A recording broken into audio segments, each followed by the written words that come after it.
شرشبيل اليوم طلعناه. طبعا بطبيعته ما يحب هو هواية ناس، يخاف، بس هسه العالم ببيوتها، فحبيته طالعين من البيت. يحب يبوع الطيور.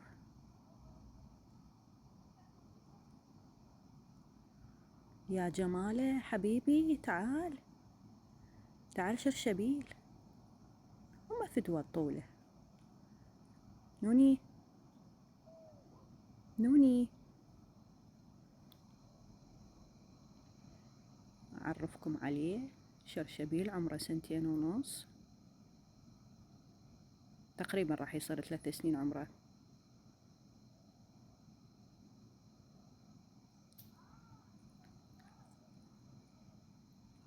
هذا جبته لابني بعيد ميلاده،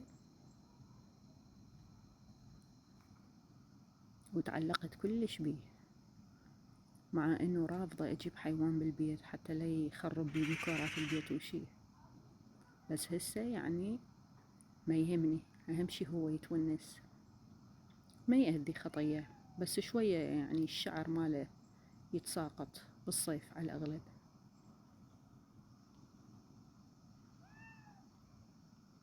نوني،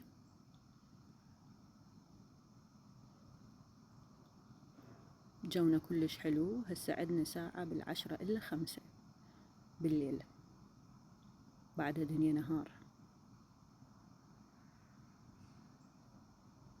هذا التوقيت الصيفي.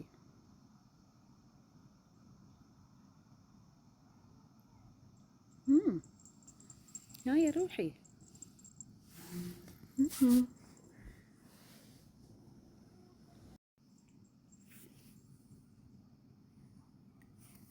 يحب ياكل أعشاب، بس احنا نخاف عليه لأن بعض الزرع سام يكون عليه، ويحب ياكل الحشرات الصغيرة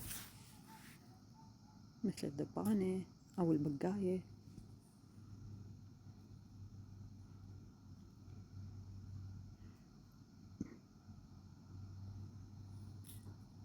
الجو عندنا كلش حلو. طلعت مشيت تقريبا ساعة، اكو غابات هيجي قريبة على بيتي، شوية رياضة. هسه من رجعت هو تلقاني، فلذلك يعني فتحت له باب العمارة وخليته برا، بس يخاف يبقى وحده، لازم واحد من عندنا يبقى برا يمه، فخليه شوية يتنفس هوا طيب. هدوء، ماكو حد. وي شاف طير. هانوني، لا تصير مفترس حبيبي، خليك بريء. كنست الشارع ماما، تعال. نوني، شايفين هيجي جمال؟ هذا لأن ابننا اني هالقد اشوفه حلو، لو انتم يشوفوه حلو.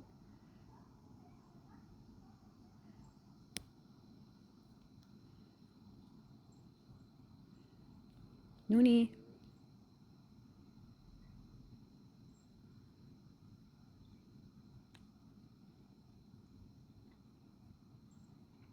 طبعا ملبسي GPS، وما يروح مكان بعيد، بس احنا نقول كل شي يصير، طالعين شي مثلا يطلع من الشباك حتى نعرف هو وين، يعني ما صايرة ويانا انه يطلع عن البيت.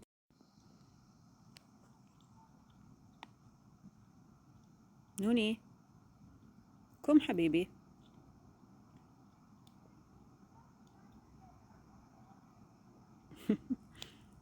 طيب،